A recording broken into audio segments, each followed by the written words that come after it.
Hello बच्चों, क्या हाल है। उम्मीद है आप सब ठीक होंगे। आज मैं फिजिकल केमिस्ट्री का एक और टॉपिक उठाने जा रहा हूँ जिसको बेटा कहते हैं chemical kinetics. Chemical kinetics. Chemical kinetics. Chemical kinetics. Kinetics आ गया, ये ग्रीक वर्ड से आ गया। ग्रीक वर्ड से आ गया ये kinesis. Kinesis means movement. Kinesis means movement. Chemical kinetics Chemical kinetics is that branch of physical chemistry. Chemical kinetics is that branch of physical chemistry. Physical chemistry in which chemical kinetics is that branch of physical chemistry in which we study the rates of chemical reactions.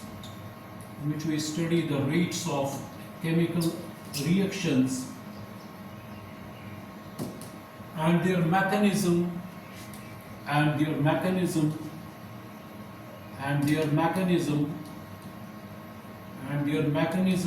by which these reactions proceed.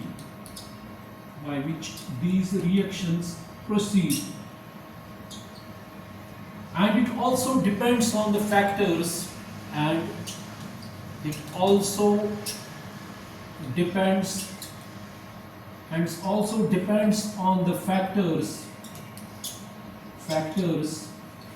on which a rate of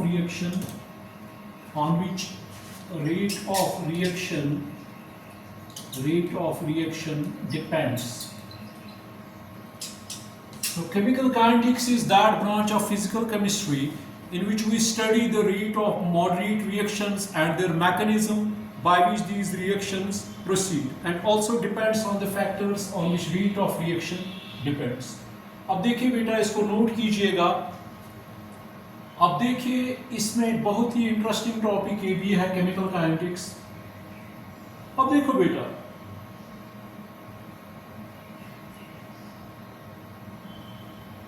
अब यहां पे मैं बेटा बताने जा रहा हूं आपको, दुनिया में फास्ट रिएक्शंस भी है, स्लो रिएक्शंस भी है और इंटरमीडिएट रिएक्शंस भी है।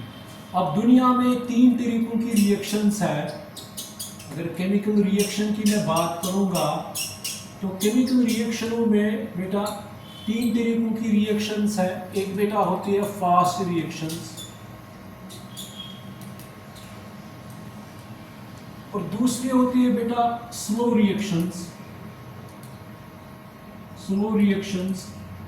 और तीसरी और इनके दरमियान है बेटा इंटरमीडिएट रिएक्शंस, इंटरमीडिएट और मॉडरेट रिएक्शंस,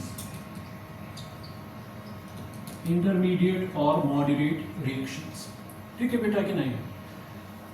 अब देखिए कि ये कि एक ज़माना था 200 साल 300 साल पहले कि उस वक्त न ट्रेनें थी न एरोप्लेन्स थे, ठीक है बेटा कि नहीं है। लोग सफ़र करते थे, या तो पैदल जाते थे या घोड़ों पे जाते थे। तो उस वक्त इंसान को अगर फॉर एग्जाम्पल यहाँ से किसी जगह से मान के वो दूर है 500-700 किलोमीटर है, ठीक है बेटा कि नहीं है, तो घोड़ों पे इंसान सफ़र करता था, उस पर डेज लगते थे, ठीक है बेटा कि नहीं है। फिर आहिस्ता आहिस्ता वही डिस्टेंस कम हो गई जब आ गई गाड़ियाँ, आ गई साइकिल आ गया, ठीक है कि नहीं है। फिर उसके बाद मान के चलिए ट्रेन्स आ गई, फिर उसके बाद एरोप्लेन्स आ गई। ये जो हमारी जो डिस्टेंस है वो हमने कम टाइम में हमने वो तय की, ठीक है बेटा कि नहीं है। तो इसका मतलब जो सफ़र पहले हम घोड़ों पे 10 दिन लगते थे, उसी में हमें फिर वो एक दिन में हम पहुंच जाते थे, मतलब ट्रेन से गाड़ी में अगर दो दिन देते, ट्रेन एक दिन में पहुंचाती, उसी डिस्टेंस को तय करने के लिए हमें बहुत ही कम टाइम लगता था। मगर उसके बाद फिर जब एरोप्लेन्स आ गई, वही घंटों में वो सफ़र इंसान तय कर पाता। बात समझ में आ रही कि नहीं आ रही? ठीक है बेटा कि नहीं? तो इसका मतलब ये है कि यहाँ पे जो केमिकल रिएक्शंस है, एक फास्ट रिएक्शंस है, एक इंटरमीडिएट रिएक्शंस है, एक स्लो रिएक्शंस है। ठीक है कि नहीं है? फास्ट रिएक्शंस हो गई बहुत ही क्विक होना, in a fraction of seconds, 10⁻⁻14 seconds या कुछ 10⁻⁻16 सेकंड्स, तो रिएक्शन हो जाना। ठीक है बेटा कि नहीं है?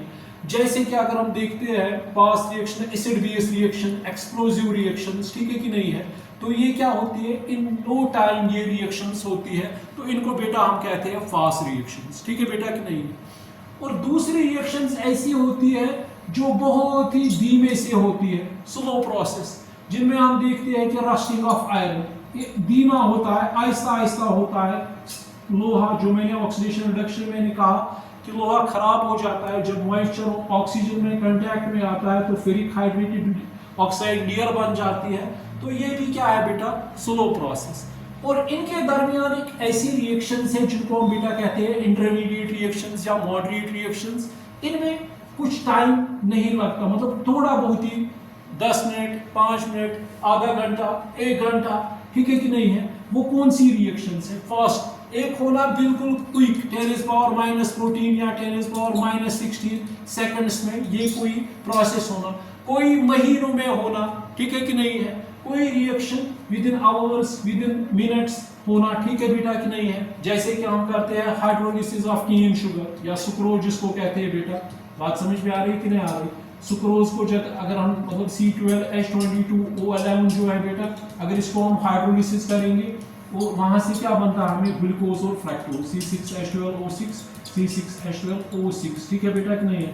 Both are they are functional isomers because where they differ, glucose contain aldehyde group and ketones contain fructose contain ketone group। बात समझ में आ रही है बेटा कि नहीं आ रही? ठीक है बेटा कि नहीं है? तो इसमें aldehyde group होता है, इसमें ketone group होता है। they are functional isomers, molecular formula same है। अगर इसको चेक करेंगे तो कितने कार्बन आ रहे हैं, 12।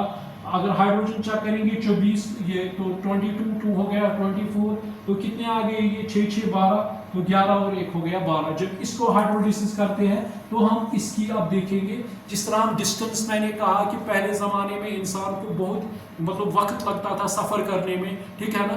तो वही सफ़र बहुत कम हुआ कि जो सफ़र हम 10 दिन 15 दिन करते थे, वही हम 1 दिन या एरोप्लेन एरियल से हम 5 घंटे 6 घंटे में वो सफ़र तय करते हैं। ठीक है कि नहीं है? इसी तरह यहाँ पर भी जो रिएक्शन बहुत ही धीमे से चली जाएगी उसको हम बेटा कहते हैं स्लो रिएक्शन। मगर अगर वही रिएक्शन क्या हो जाएगी बहुत इंस्टेंट, जैसे acid base reaction, explosive reactions, ठीक है बेटा कि नहीं है? इन नो टाइम ये हो जाती है रिएक्शन। तो इसको, या इंसान की बॉडी में ऐसी रिएक्शंस इंसान देखता है, मतलब जो इंसान के अंदर बायोकेमिकल रिएक्शंस होती है वो बहुत तेज है। इसी तरह इनके दरमियान एक ऐसी रिएक्शंस है। अब इनकी रेट निकालना। रेट का मतलब हो गया at what speed the reactants, अगर कोई भी चीज, चाहे हम चावल घर में बनाते हैं, चाहे चाय बनाते हैं, चाहे कोई भी चीज बनाते हैं, तो हमारे पास अगर पहले चावल होता था, फिर उसको पानी मिलाएंगे, फिर उसको हीट करते हैं, तब जाके चावल बनेगा। तो वो क्या है, एंड क्या है, प्रोडक्ट। ये क्या है, पहला ये रिएक्टेंट है। इसी तरह अगर हम चाय बनाते हैं, उसमें हम शुगर, पानी, दूध लेते हैं, तो ये क्या है, रिएक्टेंट्स। फिर उसको हीट करेंगे, तो हीट के बगैर कुछ नहीं होगा, तो यहां से क्या बनेगा, फिर प्रोडक्ट बनेगा। ठीक है कि नहीं है? और यही इस काइनेटिक्स में यही जानना कि eight what speed reactant convert हो जाना प्रोडक्टों में, कितना टाइम लगता है रिएक्टेंट को प्रोडक्ट में कन्वर्ट हो रहा है। ये डिपेंड करता है nature of chemical reactions. It varies from reaction to reaction. कोई रिएक्शन 1 मिनट में हो जाएगी, कोई 10 मिनट में, कोई आधे घंटे में, कोई 2 घंटे में। तो ये डिपेंड करता है नेचर ऑफ कैसे रिएक्टेंट्स है, मतलब उस हिसाब से प्रोडक्ट्स बनेंगे। बात समझ में आ रही है बेटा कि नहीं आ रही? ठीक है बेटा कि नहीं है? तो इसका मतलब ये है कि काइनेटिक्स हमें क्या समझाती है किस स्पीड पे रिएक्टेंट्स किस में कन्वर्ट होते हैं प्रोडक्ट में, ठीक है बेटा कि नहीं है। अगर जल्दी जल्दी हो जाएंगे तो फास्ट, ठीक है। थोड़ा बहुत अगर बहुत टाइम लगेगा महीनों तो वो क्या है, स्लो प्रोसेस। अगर थोड़ा टाइम लगेगा तो वो क्या है, इंटरमीडिएट। बात समझ में आ रही है कि नहीं आ रही, ठीक है बेटा कि नहीं है। यूजुअली जो लेजर टेक्नोलॉजी है मतलब उससे हम फास्ट रिएक्शंस डिटेक्ट करते हैं, ठीक है बेटा कि नहीं है। तो मगर जो हमारे सिलेबस में है, ना हमें स्लो पढ़ना है ना हमें फास्ट पढ़ना है, हमें अगर गर्ज है किन रिएक्शनों के साथ, इंटरमीडिएट रिएक्शन जो हमारा टॉपिक है। So chemical kinetics is that branch of physical chemistry in which we study the rate of moderate reactions and their mechanism by which these reactions proceed and also depends on the factors on which rate of reaction depends, ठीक है बेटा कि नहीं है। अब देखेंगे क्या है इसमें। देखो बेटा, अगर हम देखेंगे, मान के चलिए यहां पे मैं बताना चाहूंगा आपको, अगर यहां पे A है, यहां पे B है, तो इसको बेटा हम क्या कहते हैं, इसको हम कहते हैं रिएक्टेंट। इसको हम क्या कहेंगे बेटा, रिएक्टेंट। और इसको मान के चलिए, इसको बेटा कहते हैं प्रोडक्ट।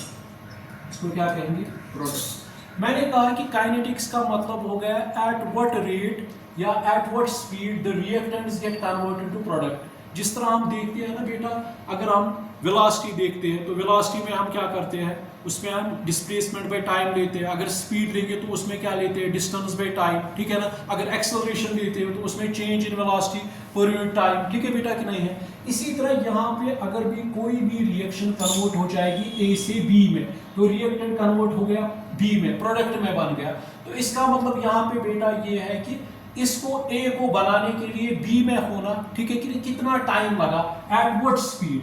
तो काइनेटिक्स का मतलब क्या हो गया, kinetics means movement. Eight what speed, eight what speed किस रफ्तार से reactants get converted into product, reactants get converted into products. बात समझ में आ रही है कि नहीं आ रही।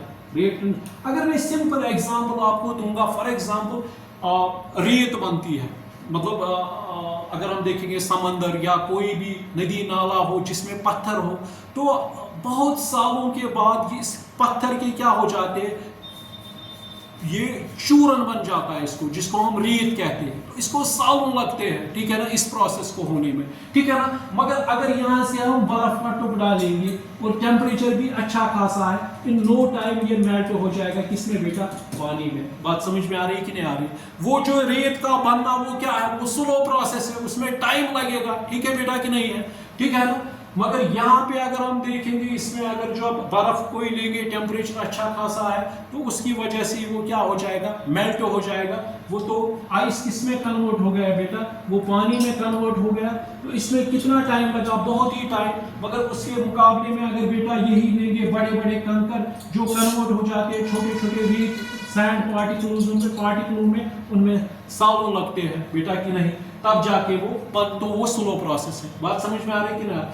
अब ये डिपेंड करता है नेचर ऑफ केमिकल रिएक्शन। कोई रिएक्शन मतलब 10 मिनट में हो जाएगी, कोई 20 मिनट में हो जाएगी, कोई 30 मिनट में हो जाएगी, कोई 1 घंटे में हो जाएगी, ठीक है बेटा कि नहीं। ये डिपेंड करता है नेचर पे, बॉन्ड्स कैसे है, कितनी एनर्जी देनी है, ठीक है बेटा नहीं, कैसे कोलिजन्स हो जाएंगे, वो आगे चलकर हिग्स इक्वेशन पढ़नी है।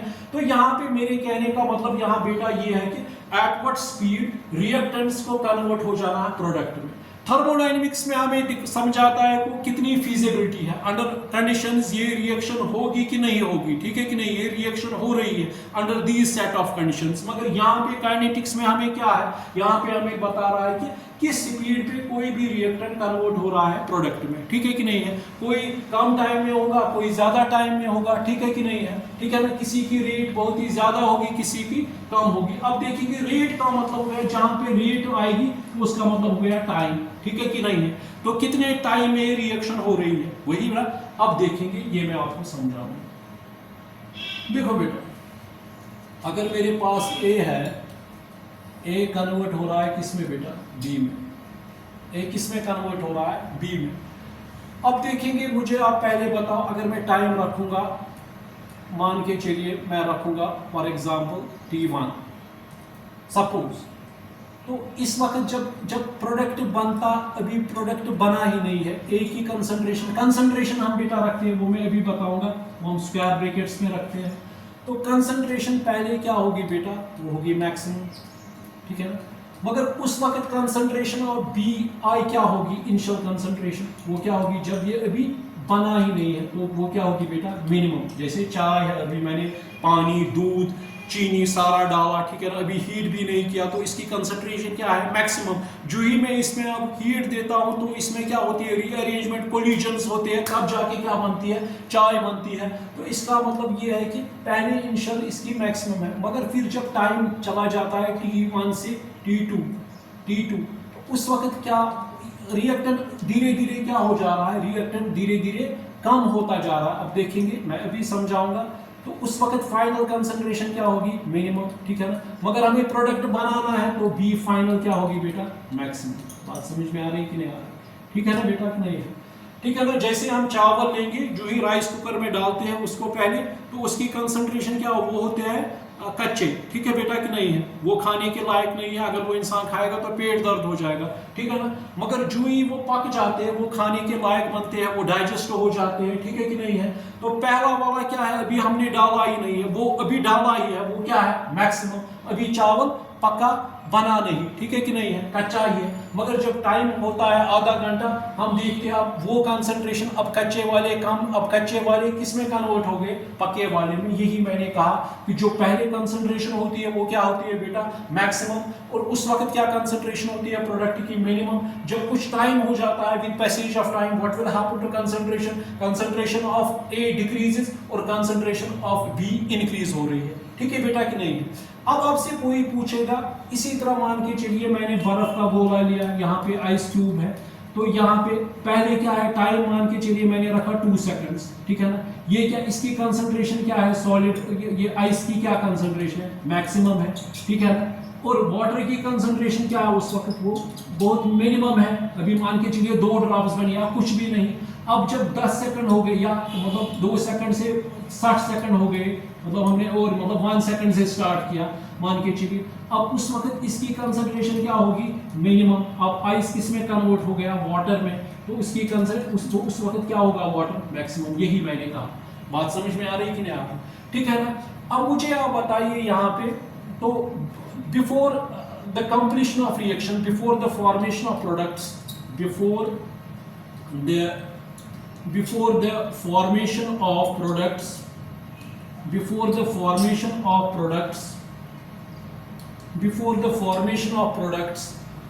formation of products हम देख रहे हैं कि A इनिशियल क्या होती है, A initial is greater than A final, ठीक है बेटा कि नहीं, ठीक है ना। या हम कहेंगे A फाइनल क्या होती है बेटा, लेस देन A इनिशियल।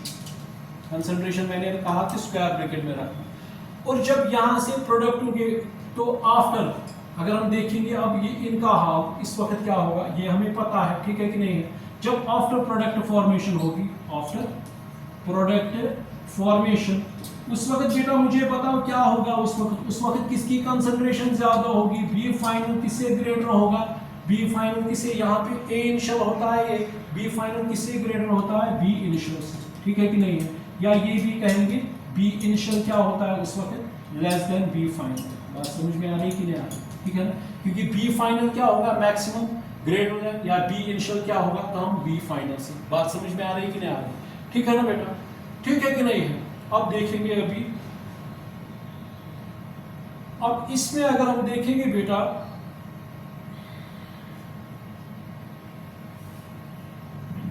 अब मैंने कहा कि ए बन गया क्या, ए कन्वर्ट हो गया बी में। तो हमें पता है जब टाइम T1 था, ए क्या थी बेटा, मैक्सिमम थी, और बी क्या उस वक्त थी, उसी टाइम पे यही टाइम था, उस वक्त क्या थी, बी इनिशियल, मिनिमम। अभी कहा आपको। और जब कुछ टाइम हो गया T, after certain interval of time, A final क्या होगी अब, मिनिमम, और बी फाइनल क्या होगी बेटा, वो होगी मैक्सिमम, ठीक है बेटा कि नहीं। अब मुझे आप बताओ यहाँ पे चेंज इन कंसंट्रेशन किसके बराबर आएगी, चेंज इन कंसंट्रेशन ऑफ ए लिखेंगे, चेंज इन कंसंट्रेशन ऑफ ए किसके बराबर आएगी, final concentration of A final concentration of A, final concentration of A minus initial concentration of A, initial concentration of A, ठीक है बेटा कि नहीं? वो किसकी चेंज इन कंसंट्रेशन किसकी है? फाइनल कंसंट्रेशन क्या है? A फाइनल, और ये क्या है बेटा? A initial. यहाँ तक ठीक है ना? ठीक है बेटा कि नहीं है? तो इसी तरह अगर हम कहेंगे change in concentration of B, change in concentration of B किसके बराबर आएगी बेटा? वो आएगी कंसंट्रेशन ऑफ किसके बराबर आएगी? वो आएगी final concentration of B minus initial concentration of B, ठीक है ना? वो क्या आएगी? Change in concentration of B किसके? फाइनल कंसंट्रेशन क्या है? BF, इनिशियल कंसंट्रेशन क्या है? BI। बात समझ में आ रही कि नहीं आ रही? मगर यहाँ पे A फाइनल मैंने पहले ही कहा, A फाइनल कंसंट्रेशन किससे? सॉरी हाँ, इसमें क्या होता है? A फाइनल क्या होती है? Less than A initial. बात समझ में आ रही कि नहीं आ रही? A फाइनल क्या होती है इसमें? ये A फाइनल होती है लेस देन किससे? A इनिशियल से। तो यहाँ पे कौन सी साइन आएगी? ये नेगेटिव साइन इंडिकेट करता है with passage of time concentration of A क्या हो रही है? डिक्रीज, ठीक है कि नहीं है? तो वो क्या आएगी? Change in concentration of A, ठीक है बेटा कि नहीं है? यहाँ पे क्या आएगा? B फाइनल क्या होती है? मैक्सिमम होती है, ठीक है कि नहीं है? यहाँ पे क्या आएगा? साइन पॉजिटिव, तो वो क्या आएगी? Change in concentration of B। बात समझ में आ रही कि नहीं आ रही? ठीक है बेटा कि नहीं है? तो change in concentration A final क्या होता है? हमेशा A फाइनल होता है लेस देन किससे? A इनिशियल से, ठीक है बेटा कि नहीं है? तो इसमें जब लेस कम वैल्यू होगा तो साइन किसकी आएगी? नेगेटिव। रेट नेगेटिव नहीं होती है, negative sign indicates that with passage of time concentration of A घटेगी। किस तरह? अगर A बन गया B, मान के चलिए ये 10 है, पहले टाइम कुछ है T1, तो ये 0 था। अब ये बन गया T2 पे, ये बन गया, मतलब ये रह गया यहाँ पे 5, तो इसका मतलब इसमें कितना घट गया? 5 घट गया। तो यहाँ पे कितना बन गया? 5 बन गया। तो इसका घटना, इसमें कितना घट गया? -5, इसमें कितना बढ़ गया? +5, ठीक है कि नहीं? अगर ये यहाँ पे 10 है, यहाँ पे ये 6 रह गया, तो इसमें कितना घटा है? इसमें 4 घटा है। तो यहाँ से कितना बढ़ा है? B 4 बढ़ा है। अगर इसमें 10 में से 10 ही, ये मतलब 10 में से 10 ही ये, तो इसमें कितना घट गया? 10, तो इसमें कितना बढ़ गया? 10। बात समझना, जितना यहाँ से घटेगा उतना वहां से बढ़ेगा, जितना यहाँ से घटेगा, अगर कम घटेगा कम ही बनेगा, अगर ज्यादा घटेगा ज्यादा बनेगा। बात समझ में आ रही कि नहीं आ रही? ठीक है बेटा कि नहीं? ठीक,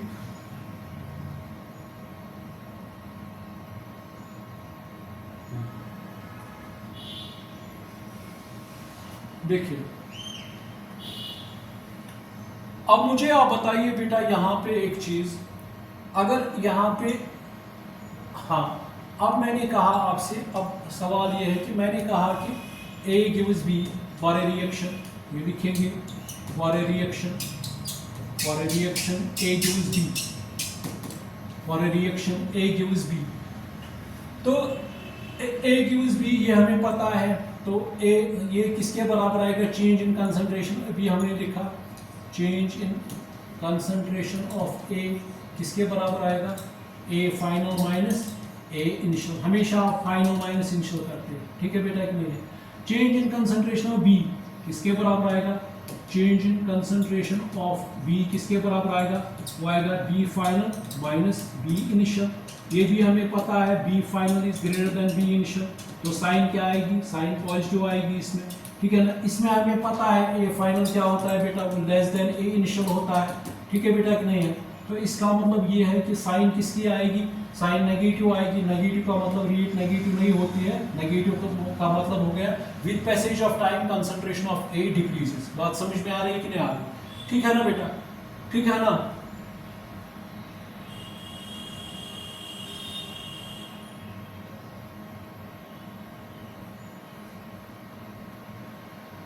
ठीक, देखिए अब हम यहाँ पे लिख सकते हैं, ये भी चेंज इन कंसंट्रेशन, यहाँ पे लिख सकते हैं हम decrease in concentration of A भी, decrease in concentration of A भी लिख सकते हैं। वहां पे हम लिख सकते हैं इंक्रीज, क्योंकि वो बढ़ता है। मैंने कहा जितना ये घटेगा increase in concentration of B, लिख सकते हैं कि नहीं? ठीक है बेटा कि नहीं? ठीक है ना? इंक्रीज इन कंसंट्रेशन किसके बराबर आएगी? B final minus B initial. Decrease in concentration किसके बराबर आएगी? A final minus A initial. बात समझ में आ रही कि नहीं आ रही? अगर इसको अब करेंगे ये, या इसको कहेंगे डिसअपीयरेंस ऑफ ए, ये भी लिख सकते हैं। डिसअपीयरेंस ऑफ ए, ए किसके बराबर होगा? अपीयरेंस ऑफ बी किसके बराबर होगा? जितना वो घटेगा उतना ये बढ़ेगा, मगर कितने टाइम में? तो यहाँ पे क्या लगाएंगे? रेट। तो क्या कहेंगे? Rate of disappearance of A, rate of disappearance of A is equal to rate of appearance of B. जहां पे हम रेट की बात करेंगे तो यहाँ पे फिर हमें क्या लेना है बेटा? टाइम। तो हम क्या करेंगे इसमें? हमें पता है ए फाइनल माइनस ए इनिशियल, ठीक है ना? हमने रखा है फाइनल टाइम पे क्या टाइम था? t2, इनिशियल पे क्या था? t1। इसमें क्या था? ये b final minus b initial था बेटा कि नहीं?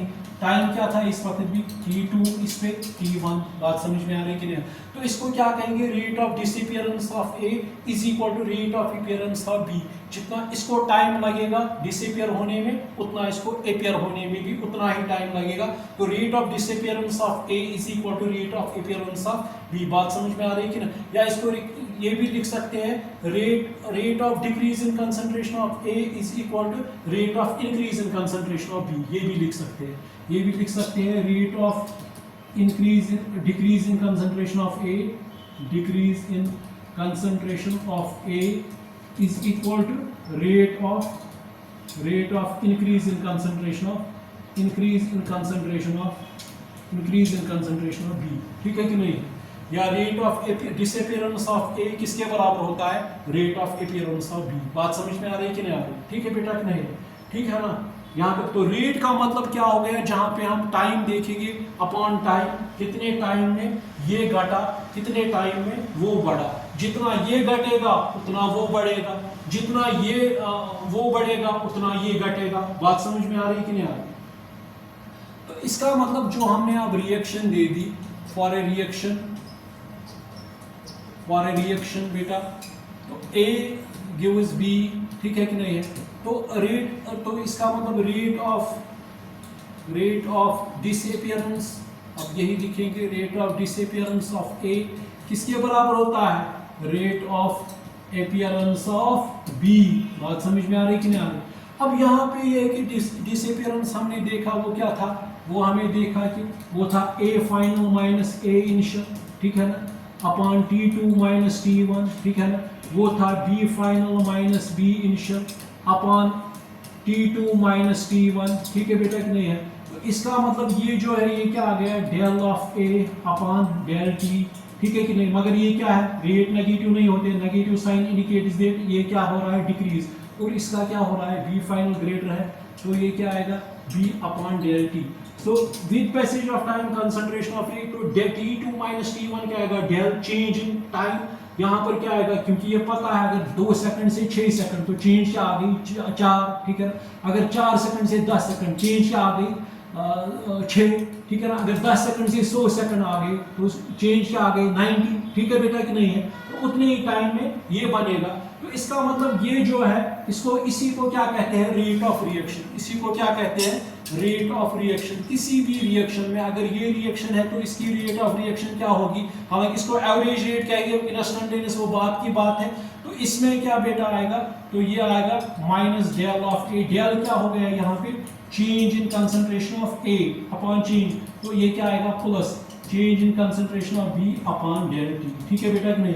इसको कहते हैं रेट ऑफ रिएक्शन। भी R बार भी लिख सकते हैं, R इंटू N भी लिख सकते हैं। यह आएगा minus del upon A del T, इसका यह आएगा plus del of B upon del T। बात समझ में आ रही कि नहीं आ रही? ठीक है बेटा। तो इसका ग्राफ भी क्या कैसा है? मान के चलिए अगर A जो है, A का ग्राफ क्या हो रहा है? घट रहा है, और B का ग्राफ क्या हो रहा है? बढ़ रहा है। बात समझ में? अगर यहाँ पे कंसंट्रेशन हमने रखी, यहाँ पे टाइम हमने रखा, तो ये सेकंड में रखा फॉर एग्जांपल, ठीक है ना। अभी बताऊंगा मैं, अगर यहाँ पे ये रिएक्टेंट था तो ये मतलब अगर ए था, ये इसकी कंसंट्रेशन पहले क्या थी, मैक्सिमम। जो ये टाइम गुजरता है इसकी कंसंट्रेशन क्या हो रही है, इसकी concentration with passage of time, क्या कंसंट्रेशन यहाँ से मैक्सिमम, ये मान के चलिए 10 है, ये 8 है, ये 6 है, ये 4 है, ये 3 है। तो जब इधर इधर पहुंच रहे हैं तो concentration with passage of time क्या हो रही है, डाउन हो रही है, कम हो रही है, ठीक है ना। मगर यहाँ से इसका क्या देख रहे हैं, इसका अगर प्रोडक्ट का, ये प्रोडक्ट है, ये बेटा क्या है, ये रिएक्टेंट है। तो प्रोडक्ट क्या हो रहा है, जब टाइम बढ़ रहा है तो इसकी कंसंट्रेशन बढ़ रही है ना, बढ़ रही है। देखो यहाँ पे ये बढ़ रहा, ठीक है बेटा कि नहीं है। तो इसका मतलब with passage of time concentration of A decreases and with passage of time same time concentration of B ये हो रहा है। अब यहाँ पर भी ये याद रखिए कंसंट्रेशन का, यहाँ तक तो आपको बेटा समझ आया होगा। इसमें ज्यादातर न्यूमेरिकल्स है, बहुत ही इंटरेस्टिंग है फिजिकल केमिस्ट्री भी। तो यहाँ पे अगर मैंने कहा कि रेट ऑफ रिएक्शन किसके बराबर है फॉर ए रिएक्शन, मैंने आपको कहा कि रिएक्शन किसके बराबर है, रेट ऑफ रिएक्शन किसके बराबर आएगी बेटा, माइनस डेल ऑफ, अगर ये रिएक्शन है ए गिव्स बी तो क्या आएगा, del of A upon del T, ये माइनस है, यहाँ पे रखेंगे ये, तो ये किसके बराबर आएगा, del of B upon del T. बात समझ में आ रही कि नहीं आ रही। तो ये है। अब यहाँ पे एक चीज आपको याद है, जो हम कंसंट्रेशन की बात करेंगे, कंसंट्रेशन होती है बराबर एल बाई वी, ये याद रखिए। कंसंट्रेशन होती है बराबर number of moles upon volume in litres. हम क्या लेते हैं, वॉल्यूम इन लीटर, ये समझना है पहले, इसको समझना है। तो सी किसके बराबर आएगा, एन अपॉन वी, ठीक है बेटा कि नहीं है। तो अगर यूनिट हम इसके देखेंगे कंसंट्रेशन की, वो क्या आएगी, मोल पर लीटर, ठीक है बेटा कि नहीं है। इसको हम मोलर भी कहते हैं, मोलर, ठीक है ना, या शॉर्ट में एम भी कह सकते हैं, ठीक है ना।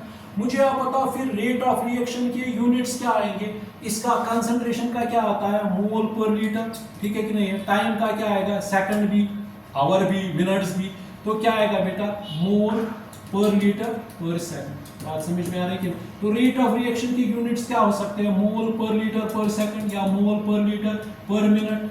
बात समझ में आ रही, या मोल पर लीटर पर आवर में अगर देखेंगे, ठीक है बेटा कि नहीं है। पर सेकंड में देखेंगे, पर मिनट में देखेंगे, पर आवर में देखेंगे, ठीक है कि नहीं है। ये आपको आ गया, क्योंकि कंसंट्रेशन की जगह पे मैंने क्या दिया, एन बाई वी, और नीचे क्या है, टाइम सेकंड, तो ये क्या आ गया, मोल पर लीटर, और ये सेकंड तो क्या आएगा, मोल पर लीटर पर सेकंड, ठीक है बेटा कि नहीं, ठीक है ना। मगर अगर गैसेस होंगे तो गैस में हम क्या लेते हैं, यूजुअली एटमॉस्फेयर में क्या लेते हैं, एटमॉस्फेयर में लेते हैं हम बेटा। तो उसमें क्या आएंगे फिर फॉर गैसेस, उनके यूनिट्स क्या आएंगे रेट ऑफ रिएक्शन के, तो उनके आएंगे फिर एटमॉस्फेयर पर सेकंड, एटमॉस्फेयर पर मिनट। ये आ रही बात समझ में, एटमॉस्फेयर पर आवर, क्योंकि उसमें हम क्या देख रहे हैं, गैसेस में हम क्या देखते हैं, एटमॉस्फेयर में, ठीक है ना। तो एटमॉस्फेयर पर सेकंड, एटमॉस्फेयर पर मिनट, एटमॉस्फेयर पर आवर। बात समझ में आ रही कि नहीं आ रही। मगर अब यहाँ पे एक चीज आ रहा है जिसको, जो बहुत ही इंटरेस्टेड है, बहुत ही इंपॉर्टेंट है, तो उसके लिए हम देखेंगे फर्स्ट ऑफ ऑल, उसके लिए हम देखेंगे ये कि कंसंट्रेशन का मसला है। Concentration is equal to N upon V, ये याद रखना। नंबर ऑफ मोल्स, ये भी ये कंसेप्ट बड़ा अच्छा है, मोल कंसेप्ट, वो भी नंबर ऑफ मोल्स, एन होता है बराबर, ये याद रखिएगा फिलहाल, weight of substance upon molecular weight of substance, weight of substance upon molecular weight of substance, weight of substance upon molecule, short में लिखेंगे n is equal to W upon m, n is equal to W upon m, ठीक है ना। Concentration किसके बराबर आएगी फिर, W upon m into V। हालांकि फिर मोलरिटी में भी आता है, ठीक है कि नहीं, मोलरिटी बनाते हैं, मोलरिटी इसी के बराबर होती है n बाई V, ठीक है ना। उसका ये होता है मोलरिटी भी W बाई वॉल्यूम मिलीलीटर में लेंगे तो यहाँ पे 1000 आएगा। अब छोड़ो उसको फिलहाल। अब मुझे यहाँ पे कुछ कहना है। अगर मेरे पास फॉर एग्जांपल कोई कहेगा आपको, मुझे ए है, ए है 4 ग्राम, ए है 4 ग्राम, बी है 10 ग्राम, सी है 20 ग्राम, डी है 40 ग्राम, ये है ग्राम। मगर अब कोई कहेगा आपको ज़रा इसका मोल निकालिए, तो आप क्या कहोगे? आप कहोगे sir n is equal to W/m। Sir हमें वेट पता है, वेट इसका 4 है, 10 इसका है, मगर मॉलिक्यूलर वेट कहाँ लाएंगे? मैं दूंगा आपको मॉलिक्यूलर वेट। फॉर एग्जांपल इसका 4 है मॉलिक्यूलर वेट, इसका मॉलिक्यूलर वेट 4 है, इसका सपोज बेटा मॉलिक्यूलर वेट 4 है, इसका मॉलिक्यूलर वेट क्या है बेटा? 4। इसका मॉलिक्यूलर वेट मान के चलिए है 5, इसका मॉलिक्यूलर वेट मान के चलिए 10 है बेटा, इसका मॉलिक्यूलर वेट मान के चलिए है 20। ठीक है, अब आपके लिए इजी है। आप आपको कोई कहेगा इसके मोल, आप करोगे sir n is equal to W 4 है, तो मॉलिक्यूलर वेट सर दिया है 4 और 4 कट, ये क्या आएगा? ये आएगा यूनिट क्या आएंगे इसके? ये W/m। ठीक है बेटा कि नहीं? है ना, ये ग्राम में है, ये क्या है? Molecular weight. ठीक है बेटा कि नहीं है? नंबर ऑफ मोल्स, तो कितने मोल्स ये आ गए? 1 मोल और ये 1 मोल। ठीक है कि नहीं है? ठीक है ना, बात समझ में आ रही कि नहीं आ रही? अब आपको कोई कहेगा इसके कितने मोल्स है, तो आप क्या कहोगे? बी के, तो आप कहोगे वेट इसका सर 10 है, मॉलिक्यूलर वेट 5 है, तो कितने मोल्स आ गए? 2 मोल्स। शाबाश, वेरी गुड, ये भी ठीक। अब आपको कोई कहेगा फॉर एग्जांपल सी है सर, इसमें क्या वेट है? 20 ग्राम, और इसका वेट क्या है? 10, तो इसमें ये कितने मोल्स आएंगे? ये आएंगे यूजुअली 2 मोल्स। ठीक है, ये भी। फिर आपको डी कोई कहेगा, डी क्या कितने मोल्स आएंगे? कंसंट्रेशन सॉरी एन किसके बराबर है? एन आएगा बराबर W/m। W कितना है इसमें? 40। वेट कितना है इसमें? 20। वो ये क्या आएगा? 2 मोल्स। तो 2 मोल्स आ गए। ठीक है बेटा कि नहीं है? ठीक है ना? ठीक है कि नहीं है? ठीक। अब आपको कोई कहेगा फॉर एग्जांपल आपको कोई कहेगा 60 ग्राम्स ऑफ यूरिया है, 60 ग्राम्स ऑफ यूरिया है। 60 ग्राम यूरिया की फॉर्म डाई अमीनो कीटोन है ये NH2CO NH2। इसका अगर वेट निकालेंगे 14 हो गया 28, 2 2 4 हो गए तो 4 हाइड्रोजन, 12 कार्बन का है, 16 इसका 60 है, तो 28 32 33 34 40 50 और 60 ग्राम इसका है। ठीक है बेटा कि नहीं? अब अगर आप क्या लोगे, आप फॉर एग्जांपल आप लोगे 30 ग्राम, 30 ग्राम लोगे, तो 30 ग्राम आप मोल कहोगे कितने मोल्स है? आप कहोगे सर ये 30 ग्राम हमने लिया है और इसका वेट 60 है, तो 32 ये आ गया 1/2, वो आ गया 0.5 मोल्स, ये सब निकले 0.5 मोल्स। अब आपको कोई कहेगा, आपको कोई देगा फॉर एग्जांपल 160 ग्राम्स, 160 ग्राम्स देगा, ठीक है ना, 120 ग्राम्स देगा यूरिया की। यूरिया का आपको आप ज़बानी होना चाहिए कि इसका मॉलिक्यूलर वेट 60 है, तो आप कहोगे सर इसका n is equal to W/m आएगा, n is equal to W/m। तो आप कहोगे सीधा सर ये क्या है? इसका 160 है वेट, मॉलिक्यूलर वेट इसका कितना आएगा? इसका 60 है। ठीक है बेटा कि नहीं? 0 0 क्या आएगा? कैंसिल हो जाएगा। फिर इसको 2 3 2 8 फिर इसको ये देखेंगे कितना आएगा। ठीक है बेटा कि नहीं है? ठीक है ना, 2.6 कुछ। ठीक है ना, इसी तरह इसका 120 ग्राम का वो क्या आएगा? वेट क्या है? 120, ये क्या है? 60, ये क्या आएगा? 62। कितने मोल्स आ गए बेटा? 2 मोल्स। ठीक है बेटा कि नहीं है? ठीक है ना, बात समझ में आ रही कि नहीं आ रही? फॉर एग्जाम्पल आपको 240 ग्राम्स देगा यूरिया की, कहेगा इसका मोल्स निकालो, आप क्या कहोगे? आप कहोगे सर 240 ग्राम्स है ये, इसका मॉलिक्यूलर वेट 60 आएगा, 64, तो ये कितने मोल्स आ गए? ये आ गए 4 मोल्स। बात समझ में आ रही कि नहीं आ रही? ठीक है बेटा कि नहीं है? ठीक है ना, ये आ रही समझ की नहीं बात? ठीक है ना कि नहीं है? फॉर एग्जाम्पल इसको नोट कीजिएगा, फॉर एग्जाम्पल आपको कोई सोडियम हाइड्रोक्साइड कहेगा, सोडियम हाइड्रोक्साइड का 40 होता है, 23 सोडियम का मॉलिक्यूलर वेट है, ऑक्सीजन का 16 है, हाइड्रोजन का 1 है, तो इसका 40 ग्राम है। ठीक है, आपको कोई कहेगा मैं आपको दूंगा 10 ग्राम सोडियम हाइड्रोक्साइड के, 10 ग्राम। कोई कहेगा 50 ग्राम या 80 ग्राम दूंगा, 80 ग्राम्स ऑफ NaOH। ठीक है ना, कोई कहेगा 120 ग्राम्स ऑफ NaOH दूंगा। तो आप बताओ मुझे कितने मोल्स वो बन गए? तो आप क्या करोगे इसके लिए? n किसके बराबर होता है? W/m। n किसके बराबर आएगा? 10। मॉलिक्यूलर वेट क्या है इसका? 40। तो वो क्या आएगा 10 4, ठीक है ना, वो कितना आएगा 1/4, वो कितना आएगा 0.25, ये 1 है ये 4 है, तो क्या आएगा 4 2 8 4 5 0.25। अब 80 ग्राम्स को ये कहेगा एन, डब्ल्यू कितना है 80, मॉलिक्यूलर वेट इसका कितना है 40, तो वो कितने मोल्स हो गए, वो 2 मोल्स हो गए, ये भी समझ आ गया।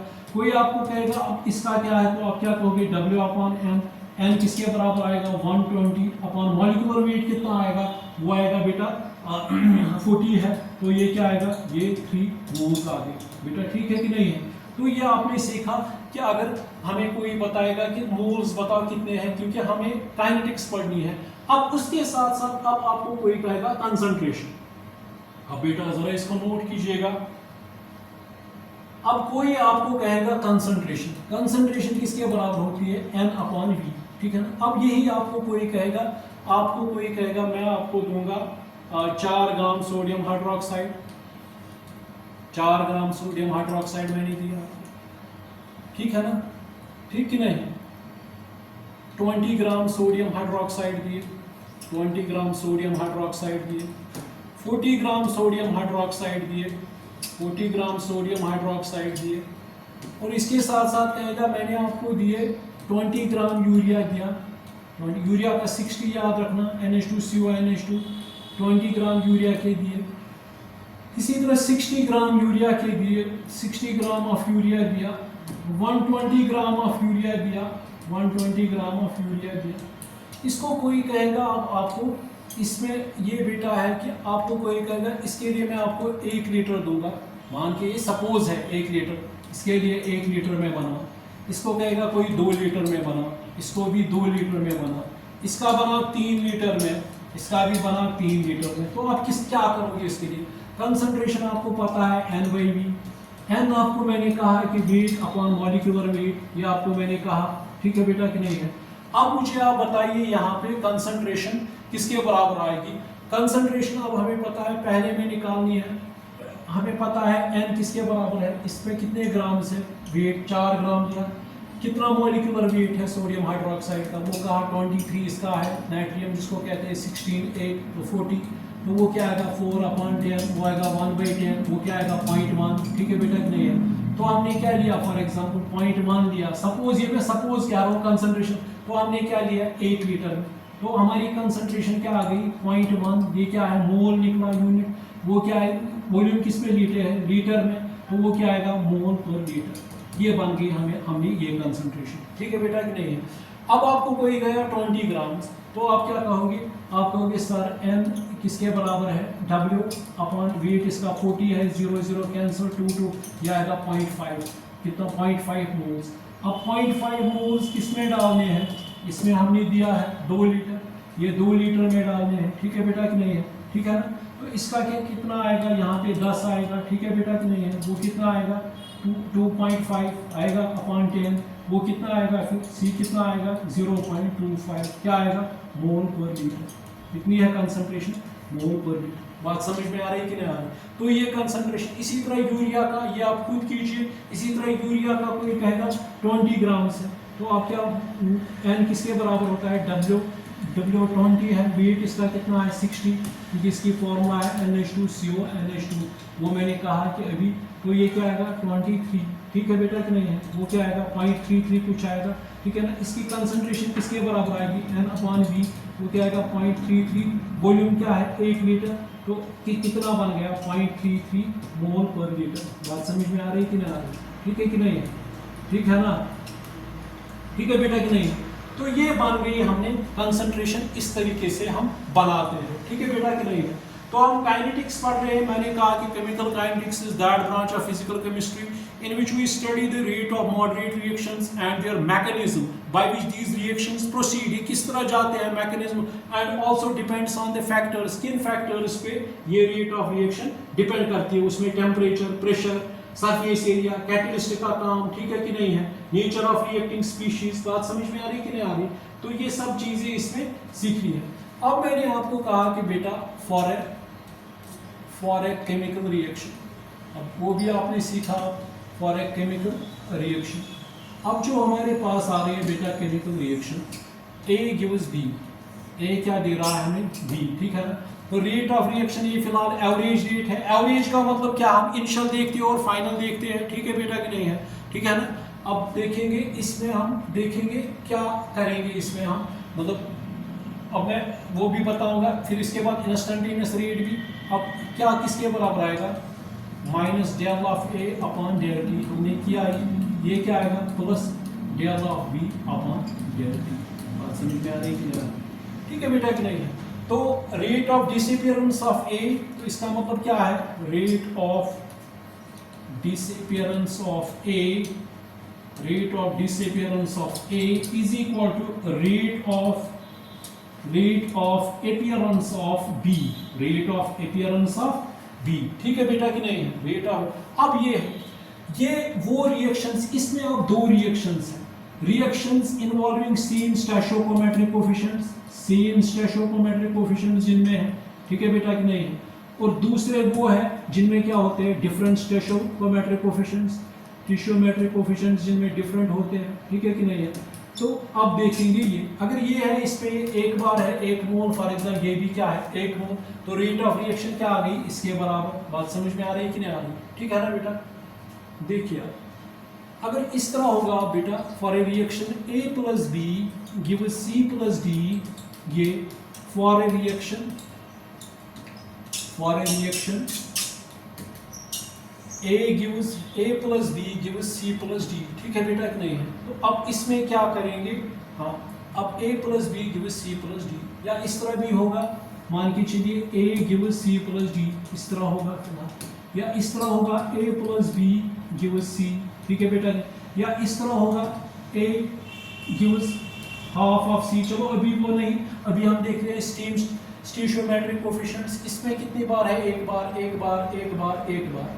तो ये क्या आएगा, रेट ऑफ रिएक्शन किसके बराबर आती है, ये आती है, ये क्या दोनों है, ये रिएक्टेंट्स है, जितना ये मिलेगा उतना ये भी, ये क्या है बेटा, प्रोडक्ट है, तो ये किसके बराबर आएगी, माइनस, ये क्या हो जाएगा, घटेगा, माइनस, जितना ये घटेगा उतना ये भी घटेगा, ये मैं प्रूव करके दिखाऊंगा, डेल टी, ठीक है ना। ये क्या, ये बढ़ेगा तो क्या आएगा, del of C upon del T, ये किसके बराबर आएगा, del of D upon del T. बात समझ में आ रही कि नहीं आ रही, ठीक है बेटा कि नहीं है।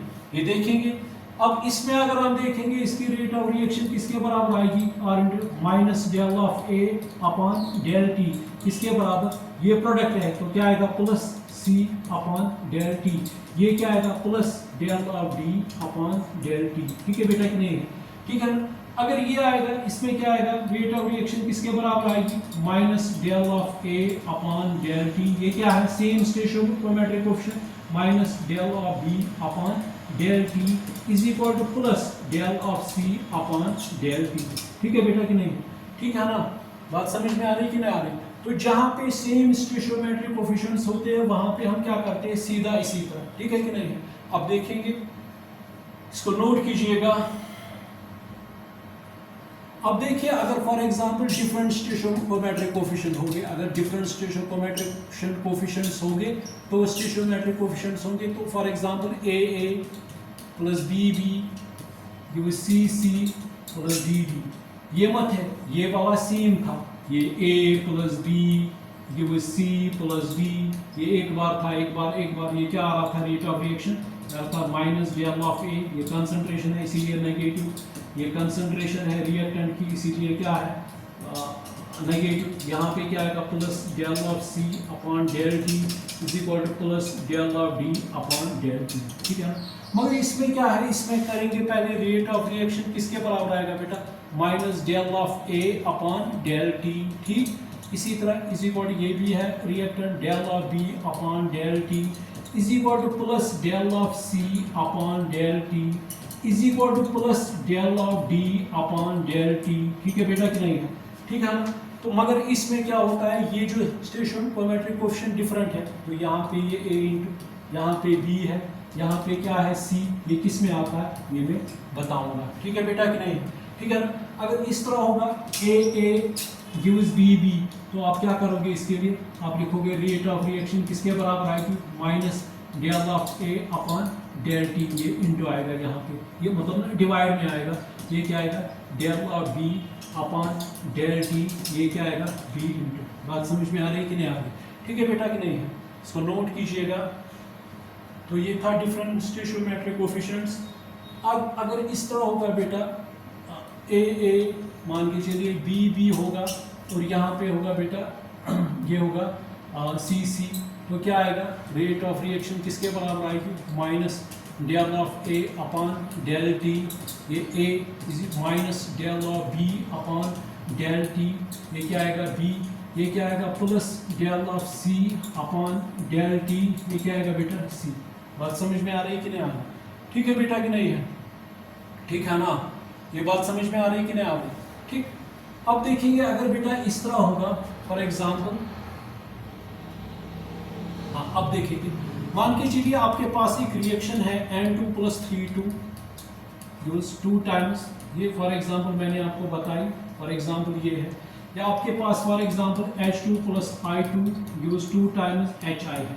अगर आपको कोई कहेगा आप बताओ रेट किस तरह आप एक्सप्रेस करोगे, मतलब एक्सप्रेस किस तरह करोगे, रेट एक्सप्रेशन कैसे बनाओगे, रेट ऑफ रिएक्शन कैसे लिखेंगे, ये यहाँ पे क्या लिखेंगे बेटा, माइनस डेल ऑफ क्या, फिलहाल में इस तरह easy N2 divide by del T, एक बार है, इज इक्वल टू ये क्या है, रिएक्टेंट है, क्योंकि ये दोनों क्या है बेटा रिएक्टेंट्स है, तो ये क्या आएगा minus del of H2 upon del T.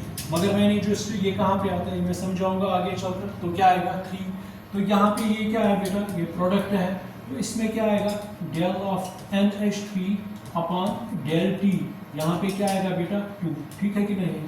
अब इसमें अगर रेट एक्सप्रेशन बनाना है, उसको रेट एक्सप्रेशन कहते हैं, तो क्या आएगा minus del of H2 upon del T is equal to minus del of I2 upon del T is equal to plus del of, ये प्रोडक्ट है HI अपॉन डेल टी, ये प्रोडक्ट है, ये क्या थे, ये रिएक्टेंट्स है, ठीक है ना, मगर यहाँ पे क्या है 2, ये डिवाइड में आता है इनटू ये जो है। बात समझ में आ रही है कि नहीं आ रही? अब देखेंगे, ठीक ठीक, नोट कीजिएगा इसको।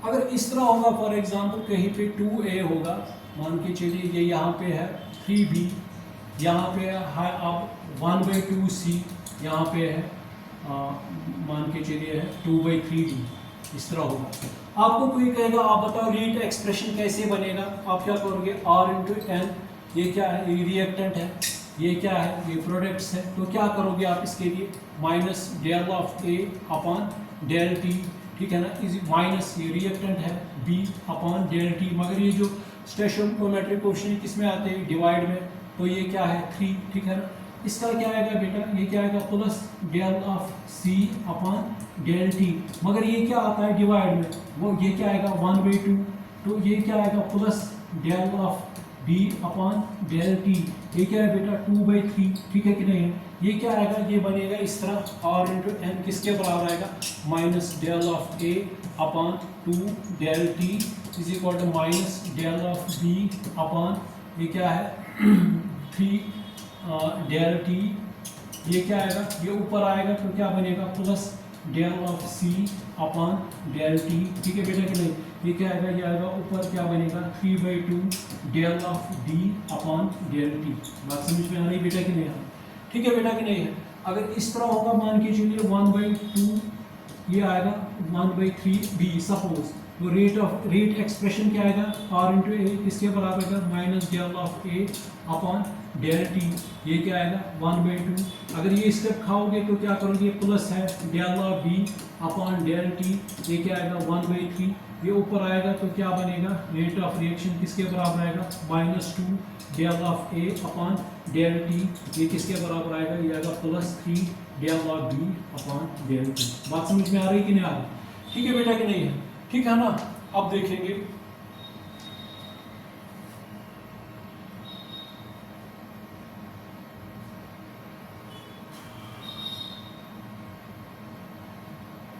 इसको नोट कीजिएगा। अब देखो बेटा, अब इसमें अगर हम देखेंगे ये कि अगर हमारे पास अब है for a chemical reaction, numerical simple for a chemical reaction, एक रिएक्शन है, ये कह रहा है कि calculate for a chemical reaction A gives B, बहुत इजी है फिलहाल। calculate first rate of reaction, second rate of disappearance of B, rate of disappearance of B. If decrease in, if rate of decrease in concentration of, rate of decrease in concentration of, rate of appearance, ये rate of appearance of B, ये rate of, ये बेटा है rate of appearance of B. Rate of decrease in concentration of A is 4 into 10 raised power minus 6 mole per liter per second. कुछ नहीं करना है, rate expression बनाएंगे और रेट किसके बराबर होती है, माइनस डेल ऑफ ए. अभी मैंने इंस्टेंटेनियस नहीं कहा, तो ये किसके बराबर आएगी, डेल ऑफ बी अपॉन, इसमें हम इनिशियल और फाइनल कंसिडर करते हैं, ठीक है ना बेटा. तो मुझे बताओ रेट ऑफ रिएक्शन निकालनी है, तो रेट ऑफ रिएक्शन किसके बराबर होती है, डिक्रीज, वो कितनी है, 4 into 10 raised power minus 6 मोल पर लीटर पर सेकंड, वो आएगा फिर 4 into 10 raised power minus 6. Rate का मतलब ये नेगेटिव का मतलब नेगेटिव रेट नहीं है, ये है कि कंसंट्रेशन डिक्रीज हो रही है. तो ये क्या है, मोल पर लीटर पर सेकंड, ठीक है बेटा कि नहीं है, मोल पर लीटर पर सेकंड. बात समझ में. तो जब ये रेट किसके बराबर फिर निकलेगी, 4 into 10 raised power minus 6, तो रेट ऑफ रिएक्शन किसके साथ इक्वेट हो रही है, इसके साथ. तो वो भी क्या, ये भी क्या निकलेगा फिर, मतलब ये हमें ये हमें पता चला रेट ऑफ रिएक्शन यही निकली. रेट ऑफ रिएक्शन किसके बराबर निकलेगी, ये. तो इसका मतलब ये वैल्यू भी यही है, ये वैल्यू भी यही है, ये वैल्यू भी यही है. बात समझ में आ रही कि नहीं आ रही, ठीक है बेटा कि नहीं है. तो वैल्यू क्या है, सारे ठीक. हाँ, अगर यहाँ पे आप देगा कोई फॉर ए रिएक्शन, अब यहाँ पे ये है कि फॉर ए रिएक्शन,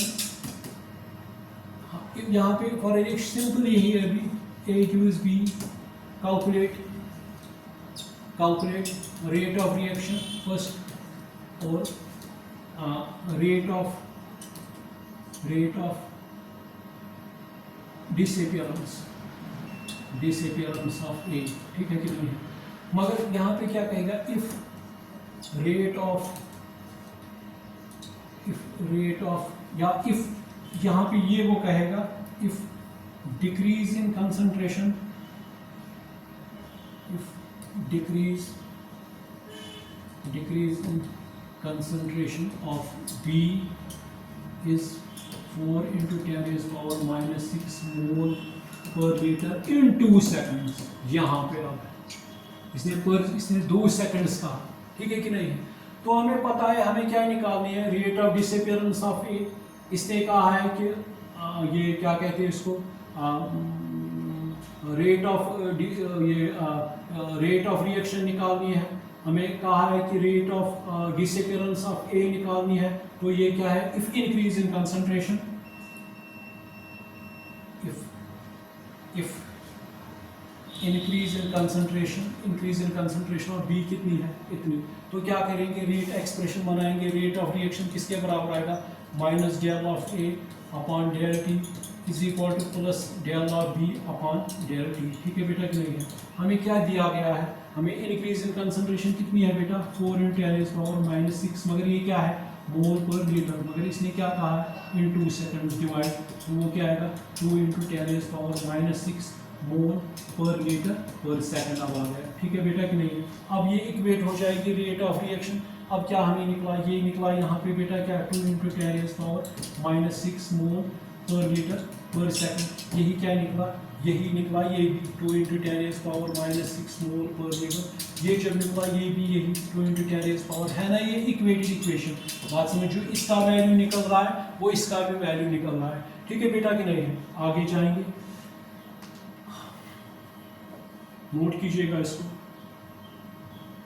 अब ये है कि फॉर ए रिएक्शन, अब ये रिएक्शन देंगे for a reaction A plus B give us C, ठीक. If decrease in concentration of A is 6 into 10 raised power minus 6 more पर लीटर इन 3 सेकंड्स। ठीक है ना, ये नोट कीजिएगा।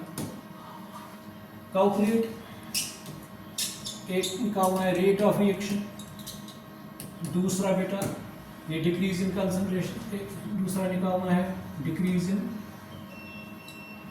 Rate of decrease in concentration of B. ठीक है ना, थर्ड है रेट ऑफ अपीयरेंस ऑफ, ये भी लिख सकते हैं रेट ऑफ अपीयरेंस ऑफ सी। ठीक है ना, तो रेट एक्सप्रेशन कैसे बनाएंगे इसके लिए? रेट ऑफ रिएक्शन किसके बराबर आएगी? Minus del of A upon del T, वो किसके बराबर है? Minus del of B upon del T, इसको ये प्रोडक्ट है तो क्या आएगा? Del of C upon del T. ठीक है बेटा, कितने? अब मुझे आप बताइए क्या करना है इसके लिए। अब हमें पता है इसमें इसने डिक्रीज इन कंसंट्रेशन ऑफ ए का बताया है, कितना है? इतनी बताई है, कहा है कि डिक्रीज है 6 × 10⁻⁻⁶ यूनिट क्या आ गई? मोल पर लीटर। मगर ये क्या है? मोल पर लीटर पर सेकंड। कितने सेकंड्स में इसने कहा? 3 सेकंड्स। वो कितना आएगा? वो क्या आएगा? 2 × 10⁻⁻⁶ मोल पर लीटर पर सेकंड। ठीक है ना, तो ये निकला हमें 2 × 10⁻⁻। अब हम निकालेंगे इसका तो रेट ऑफ रिएक्शन हमें निकल गई। रेट ऑफ रिएक्शन किसके आगे? इसके साथ इक्वेट करेंगे minus del of A upon del T. ठीक है ना, वो कितनी निकल गई हमें? वो निकल गई 2 × 10⁻⁻⁶ मोल पर लीटर पर सेकंड। ठीक है ना, इसको बेटा किसके साथ इक्वेट करेंगे? ये जब निकल गया यहाँ पे रेट ऑफ रिएक्शन को, इसके साथ वही निकलेगा 2 × 10⁻, ये सॉरी इसके साथ, किसके साथ? सी के साथ, इसके साथ इक्वेट करेंगे, वो भी यही, ये भी यही है ना, ये सारी क्या है? Equal, balance. अब थोड़ी डिफरेंट करेंगे। ठीक है ना, कहीं पे आपको होगा मोल पर लीटर पर सेकंड, तो वहां पे आपको कुछ नहीं करना है, वहां पे पता है 1 सेकंड में, अगर उसने 10 सेकंड दिए है तो उसमें आपको डिवाइड करना है। ठीक है कि नहीं है? ये बात आप समझ लीजिए। अब अगर इस तरह होगा बेटा, फॉर ए रिएक्शन, अब ये होगा बेटा फॉर ए रिएक्शन, मान के चलिए है यहाँ पे 2 times A plus B gives 4 times C. अब ये है इसमें, और इसलिए कहा है कि कैलकुलेट रेट ऑफ रिएक्शन। दूसरा कहा है इसने बेटा rate of appearance of C, rate of appearance of C निकालनी है। और तीसरा है बेटा, हाँ, और इसने कहा है कि एक और रेट ऑफ डिसअपीयरेंस ऑफ ए भी निकालनी है। और क्या रहा है कि if rate of disappearance of B is 8 × 10⁻⁻8 मोल पर लीटर पर सेकंड। ठीक है बेटा, अब हम इसके लिए क्या बनाएंगे? पहले बेटा इसके लिए हम बनाएंगे रेट इक्वेशन। रेट एक्सप्रेशन किसके बराबर आएगा? माइनस डेल ऑफ ए, हालांकि मैं सिखाऊंगा क्यों आएगा ये, डिवाइड में 2, तो ये क्या आएगा? Minus del of B upon del T is equal to plus del of C upon del T. इतना है इसमें, मगर यहाँ पे 2 है, यहाँ पे क्या है बेटा? 4 है। मैंने कहा है स्टोइचियोमेट्रिक कोएफिशिएंट्स में आता है। अब हमें क्या निकालना है? हमें निकालना है rate of appearance of C, ये निकालना है। हमें rate of disappearance of A निकालना है, शाबाश, ये निकालना है हमें। Rate of disappearance of B इसने दिया है, ये इसने दिया है। अगर इसको रेट ऑफ रिएक्शन के साथ इक्वेट करेंगे तो वो क्या निकल गया? फिर इसका वैल्यू क्या निकल गया बेटा? 8 × 10⁻⁻8 मोल पर लीटर पर सेकंड। तो ये बेटा निकल गया। ठीक है बेटा कि नहीं? मगर अब किसके साथ इसको इक्वेट करेंगे? अब किसके साथ निकालना है? अब हमने रेट निकाला, क्योंकि इसको किया इक्वेट किसके साथ? रेट ऑफ रिएक्शन को किया इक्वेट किसके साथ? B upon del T. B का दिया हुआ है 8 × 10⁻⁻8 मोल पर लीटर पर सेकंड। अब हमें इसका निकालना है। अब रेट ऑफ रिएक्शन यहाँ पे, अब रेट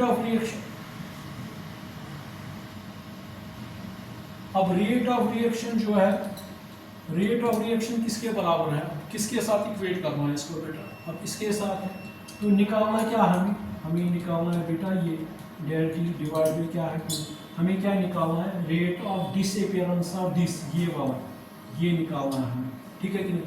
रेट ऑफ रिएक्शन कितना है, रेट ऑफ रिएक्शन 8 × 10⁻⁻8 है, ठीक है ना, इंटू करेंगे 2, ठीक है ना, वो क्या आएगा माइनस डेल टी, वो कितना आएगा 2 × 16 × 10⁻⁻8, वो क्या आएगा माइनस डेल टी, वो क्या अगर एक नीचे आएंगे तो क्या आएगा 16/10, वो क्या आएगा 10⁻⁻7, वो क्या आएगा 1.6 × 10⁻⁻7, वो क्या आएगा मोल पर लीटर पर सेकंड। बात समझ में आ रही है। तो इसकी क्या निकली हमें, rate of disappearance of B कितनी निकल गई, ए कितनी निकल गई 1.6 × 10⁻⁻7। अब इसका निकालना है, तो रेट ऑफ रिएक्शन किसके साथ इक्वेट करेंगे, रेट ऑफ रिएक्शन किसके साथ इक्वेट करेंगे बेटा। अब क्या निकालना है हमें अपीयरेंस, तो क्या आएगा plus del of C upon del T, ये कितनी बार है 4 बार है। तो मुझे आप बताइए बेटा क्या होगा इसमें, रेट ऑफ रिएक्शन कितनी निकल गई है, वो 8 × 10⁻⁻8 है, ठीक है बेटा कि नहीं है। तो ये क्या आएगा इंटू 4, वो क्या आएगा del of C upon del T, वो क्या आएगा 32 × 10⁻⁸, इसमें भी del of C upon del T, इसमें एक इस तरह 10⁻⁻7, ये नीचे आएगा 10 एक लाएंगे नीचे, आएगा plus del of C upon del T, वो आएगा 3.2 × 10⁻⁻7 del C upon del T. तो क्या क्या यूनिट्स निकले हमें, ये निकला मोल पर लीटर पर सेकंड, ठीक है। तो क्या क्या वैल्यू हमें निकला, तो अगर हम इनको आपस में देखेंगे क्या क्या वैल्यू निकला बेटा, जरा वैल्यू चेक करेंगे जरा। रेट ऑफ रिएक्शन हमें क्या निकला, रेट ऑफ रिएक्शन आपने निकाला पहले कितना निकला 8 × 10⁻⁻8, ठीक, इज इक्वल टू ए का क्या वैल्यू निकला जब हमने सॉल्व किया 1.6 × 10⁻⁻8 निकला कि नहीं, ये वाला मैं कह रहा हूँ, ये वाला निकला, ठीक है ना। बी का कितना था, बी का था बेटा 8 × 10⁻⁻8, ठीक है बेटा कि नहीं है। इसका कितना निकला, ये जो हमने सी निकाला 3.2 × 10⁻⁻, क्या है बेटा -7, ठीक है बेटा कि नहीं है।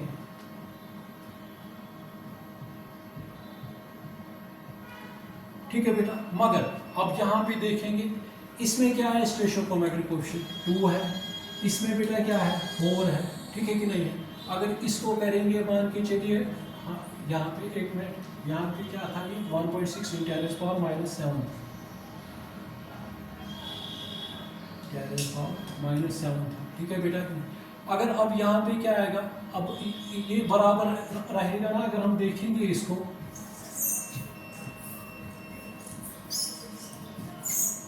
अगर हम देखेंगे बेटा इसको, तो आप मुझे बताइए ये क्या आएगा, ये आएगा 8 × 10⁻⁸, ये क्या आएगा 0.8 × 10⁻⁻7, यही आएगा 8 × 10⁻⁻8, ये क्या आएगा 4/8, ठीक है बेटा कि नहीं है, ठीक है ना। अगर यहाँ पे ये आएगा 10 यहाँ पे लेंगे, ठीक है बेटा कि नहीं है, तो वो क्या आएगा, इसको ऊपर लेंगे तो वो क्या आएगा बेटा, शाबाश 8, इसको ऊपर लेंगे क्या आएगा 10⁻⁻8, ये भी बराबर आ गया, ये भी बराबर आ गया, इसको भी यही करेंगे, ये लाएंगे इधर, तो 8 × 10⁻⁻8 है ना, ये इक्वेटेड इक्वेशन। बात समझ में आ रही है कि नहीं आ रही, ठीक है बेटा कि नहीं है। अभी और न्यूमेरिकल्स चलेगी।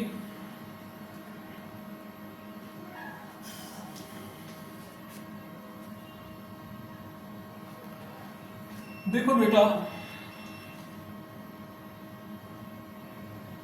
ठीक, अब देखो अगर हमने किया hydrogen plus iodine gives 2 times HI,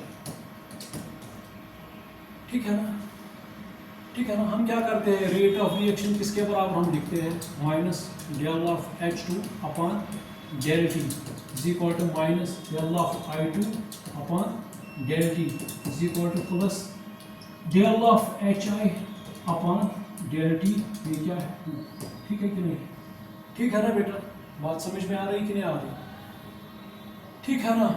तो मुझे बताइए आप यहाँ पे ये जो हाइड्रोजन है ये कितने हैं, 2 है, ये कितना है एक है ना, ये एक है, ठीक है ना। तो rate of formation of H I for example ये कितना है, ट्वाइस किससे है, रेट ऑफ फॉर्मेशन ऑफ किससे, H2 से, किससे ट्वाइस है, rate of formation of for example यहाँ पे मैंने इस तरह लिखेंगे, ये मान के चलिए H2 प्लस I2, ये इस तरह लिया, ठीक है ना। Rate of formation of I2, ठीक है बेटा कि नहीं है, ठीक है ना। रेट ऑफ HI, तो ये क्या आएगा माइनस डेल, अगर हम रेट लगाएं तो क्या आएगा HI अपॉन डेल T, ये क्या आएगा ट्वाइस रेट ऑफ वो क्या आएगा del H2 upon del T, ठीक है बेटा कि नहीं है। वो क्या आएगा ट्वाइस, वो क्या आएगा del I2 upon del T, है ना। ये है ना ट्वाइस, ये दो मोल्स है एज कम्पेयर। अगर इसको डिवाइड करेंगे बोथ साइड्स, डिनोमिनेटर को 2 से, इधर से भी इधर से भी इधर से भी, ये और ये काट, ये और ये काट, आ रहा है ना नीचे 1/2 आ गया कि नहीं। हम लेते हैं ना ये रेट ऑफ रिएक्शन किसके बराबर आती है, पहले del H2 upon del T is equal to, ये यहाँ पे हमने दिया, अब ये सॉरी इस तरह दिया, यहाँ पे रेट ऑफ रिएक्शन मान के चलिए, यहाँ से हमने इसको तोड़ा, ये क्या आ गया HI अपॉन डेल T, ठीक है ना, प्लस यहाँ पे क्या आ गया इस तरह, या इस तरह लिख सकते हैं, ठीक है बेटा कि नहीं, plus del I2 upon del T, ठीक है बेटा कि नहीं। तो यहाँ पे क्या आ गया, ये आता है ना ये डिवाइड में 2। बात समझ में आ रही कि नहीं आ रही। अभी इस पे और न्यूमेरिकल चलेगी, अभी इसके बाद इंस्टेंटेनियस रेट डी, ठीक है बेटा कि नहीं है, उसमें स्लोप डालते हैं, ठीक है बेटा कि नहीं है, वो देखेगी। तो अभी न्यूमेरिकल्स और इस पे करेंगे इंशाल्लाह। आज मेरे ख्याल से इतना काफ़ी है। Thanks to all of you.